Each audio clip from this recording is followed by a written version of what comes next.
एक छोटे से लेकिन बहुत चटपटे से गांव में रहता था पप्पू।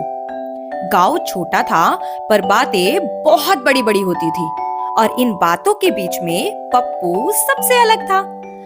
पप्पू ना तो ज्यादा पढ़ा लिखा था, ना ही बड़ी बड़ी किताबें लेकर घूमता था, लेकिन उसकी सबसे बड़ी ताकत थी मजेदार सोच और तेज जवाब।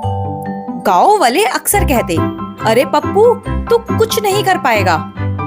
पप्पू हंसकर बोलता, अभी देखना, एक दिन सबको हंसाते हंसाते जीत जाऊंगा। एक दिन ढोल बजाते हुए सरपंच ने घोषणा की कि गांव में दिमाग की परीक्षा होगी। जो सबसे होशियार साबित होगा उसे मिलेगा 10,000 रुपए इनाम। पूरे गांव में हलचल मच गई। किसी ने किताबें निकाल ली, किसी ने गुरुजी को बुला लिया।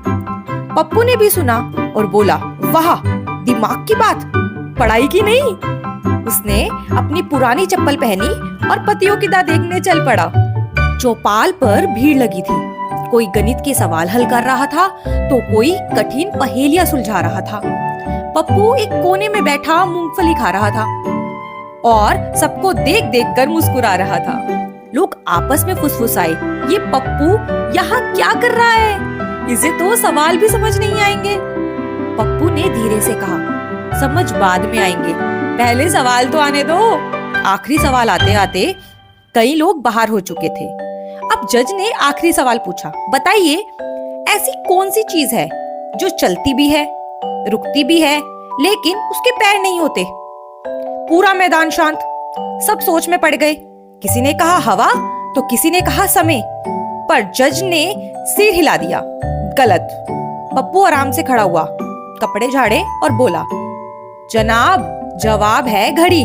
वो चलती है, रुकती है, लेकिन उसके पैर नहीं होते। फिर एक पल की खामोशी और फिर जोरदार तालियां। लोग हंसने लगे, जज भी मुस्कुरा दिए। जज बोले, पप्पू तुमने साबित कर दिया है कि दिमाग से ज्यादा जरूरी है दिमागीपन होना।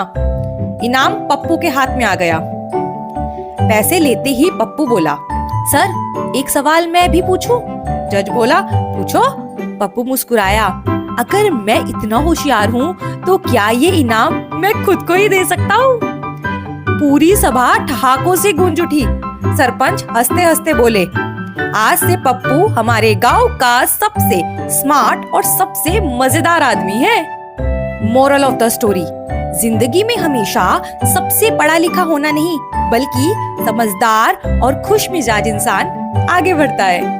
आई होप ये कहानी आपको अच्छी लगी हो तो इसे लाइक कर देना, शेयर कर देना। चैनल पर पहली बार आए हो तो सब्सक्राइब करके जाना। मिलते हैं किसी और मजेदार कहानी के साथ, तब तक के लिए ठीक है, बाय बाय।